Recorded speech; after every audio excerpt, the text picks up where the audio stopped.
what do you think would happen if inflation went back up to 7, 8, 10%? If interest rates started to skyrocket and new mortgage rates started to creep up above 7% into the 8%, possibly higher, I personally think it would be a dramatic drag on the economy and, of course, have a negative impact on the stock market. And that's why I look at the consumer sentiment data from the University of Michigan, and it just recently came out. And unfortunately, some of the data on that report is the second worst ever on record going back to 1978. So let's jump in and see what's going on. This is an article by CNBC. Consumer sentiment slides to second lowest on record as inflation expectations jump after tariffs. U.S. consumers are becoming increasingly worried that tariffs will lead to higher inflation, according to a University of Michigan survey released Friday. Now, they break the data down by political party as well, and I think you're going to find that interesting. I'm not making a political statement. My channel's not political, but I think you'll find it interesting. Okay, the outlook for price changes also moved in the wrong direction. Year ahead inflation expectations rose to 7.3% from 6.5% last month, while long-term inflation expectations ticked up to 4.6% from 4.4%. Now that's bad news because, unfortunately, what you and I think inflation is going to be in a year, in a couple years, that is one of the factors that impact inflation, because we're all going to fight harder for our wage increases if we think inflation is going to cut away at our salaries. And thus, what the average person thinks inflation is going to be can have an impact on what inflation ends up being. In fact, it's one of the bigger predictors of future inflation is what you and I think it's going to be. Now, for a long time, we've been grounded in a fairly low rate, but even this 4.6 to 4.4% for long-term inflation expectation, that is dramatically higher than what the Federal Open Markets Committee is hoping for, which is 2%. Okay. The index of consumer sentiment dropped to 50.8, down from 52.2 in April in the preliminary reading for May. So this is the preliminary.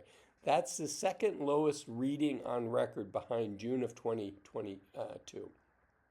Inflation expectations are closely watched by investors and policymakers. The Federal Reserve Chair, Jerome Powell, has said that the central bank wants to make sure long-term inflation expectations do not rise because of tariffs before resuming rate cuts. So this is saying that, it's going to be higher for longer is the term on Wall Street right now as far as interest rates. And this is an indicator that Jerome Powell, who heads the Federal Reserve Open Markets Committee, is waiting on what consumers think inflation is going to be. The good news is just recently the actual numbers came out for April, and inflation was lower than what people were anticipating. So it's definitely heading in the right direction. However, we have to be careful because it's not just where we're at today, but it's where we're going. Okay, let's keep going. The index of consumer sentiment dropped to 50.8, down from 52.2.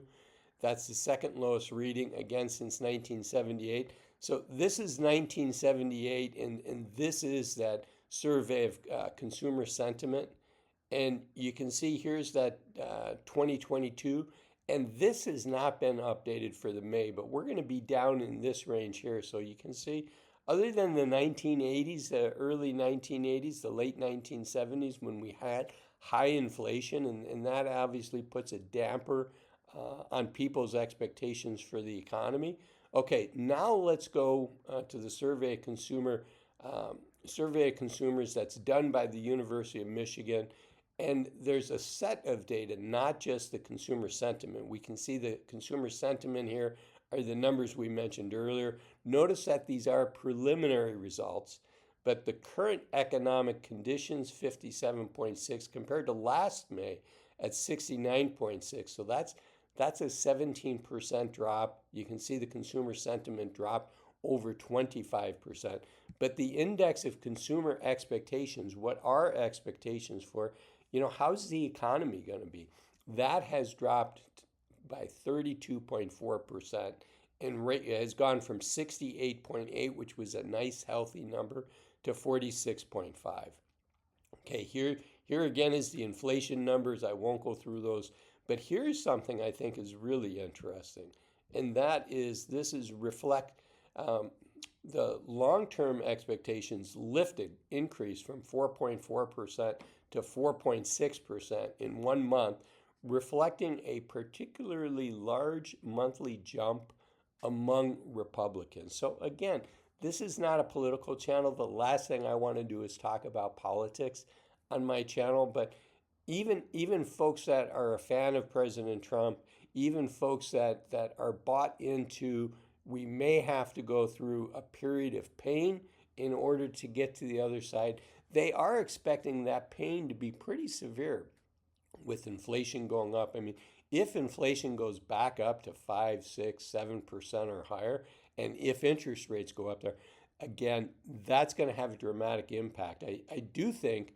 we've been fairly fortunate in this latest round trying to get inflation back down under control. It's super hard to do that. It looks like we may have dodged a bullet from that standpoint. Usually when you have to raise interest rates to bring down inflation, it triggers a recession. It's typically a normal recession, but it still can be a long recession, and it can be a little bit deeper. So I'm glad to see that it looks like what has happened is a rolling recession. In other words, different pockets of the economy have slowed down at different times. And I think that's a healthier way to go through a recession, even though it's not technically a recession. I'd rather have a rolling recession where the economy as a whole does not go into recession, but we have pockets that are. And the reason I'd rather see that is, frankly, when people lose their job, it's easier to find a new job if that's the type of recession we're in, because there are other pockets of the economy that are doing well that are continuing to hire. So what does this mean to you and I? What it means to you and I is the economy is complex, the world trade situation is complex, and there's going to be ups, there's going to be downs. The U.S. has weathered more difficult challenges in the past. Right? We had World War II, we had the September 11 attacks, we had the great financial crisis where it looked like banks might melt down. So we've weathered challenging times before, and always the U.S. companies come out of it, and that's because they're constantly focusing on doing things better, faster, cheaper. For you and I to try to predict this, we're probably going to do more harm than good, trying to change our investments in response to this. So the secret is to stay, excuse me, focused for the long term. And if you like this video, the YouTube algorithm, let me finish that thought, focused on the long term and stay the course. To have a long-term asset allocation and to not change it based on, what's going on today or tomorrow. Because while it seems so obvious in hindsight, most of the time, you're better off just sticking with your long-term asset allocation. If you like this video, the YouTube algorithm says this is the next video of mine, specifically for you, that you should watch next. Thanks for watching this one.